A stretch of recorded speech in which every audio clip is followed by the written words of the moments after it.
Hey everybody, it's Eric with Premier Pack, Dog Training and Behavior Solutions.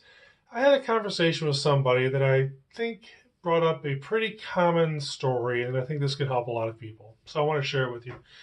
The situation is they adopted a dog from a rescue, and through living with it, they realized that it had probably been hit and abused in its prior home. They would make certain gestures around the dog, and the dog would cower in fear. And that's heartbreaking because they have nothing but love for this dog and they don't mean any harm. So they don't want the dog to be afraid of them. But the dilemma a lot of people have is giving it discipline in the situation. They often give it all the affection and are afraid to give it discipline because they don't want the dog to be afraid of them or not to like them. But in reality, dogs need discipline no matter what their history is. They need guidance. They need you to take the time to show them right from wrong.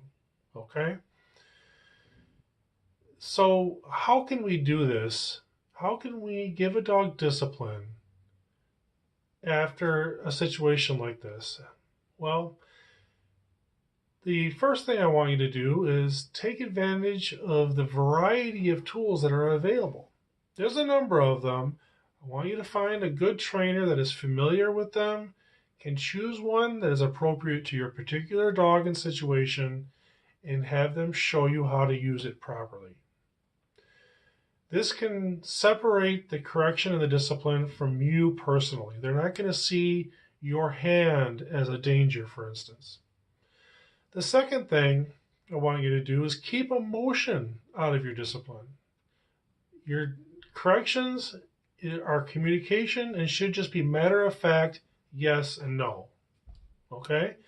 When you lose your temper, start screaming or yelling at the dog, you seem unstable and unpredictable. And the dog can justifiably be afraid. But when you're calm and giving communication in a matter of fact way, that is something that the dog can find reliable. And when you discipline, the third thing is to discipline in a consistent and fair way. So this becomes predictable for the dog. The dog sees you as a fair person, and when you're correcting in a consistent manner, well, that advances the learning of the dog because it picks up on that pattern and can adjust and learn accordingly.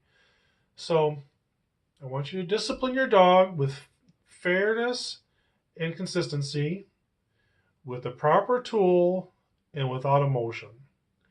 And this way you can build the trust in your dog and the relationship you have with it, regardless of the prior circumstances. All right, hope this helps. Happy to discuss it if you need any help. Eric with Premier Pack. I'll talk to you later.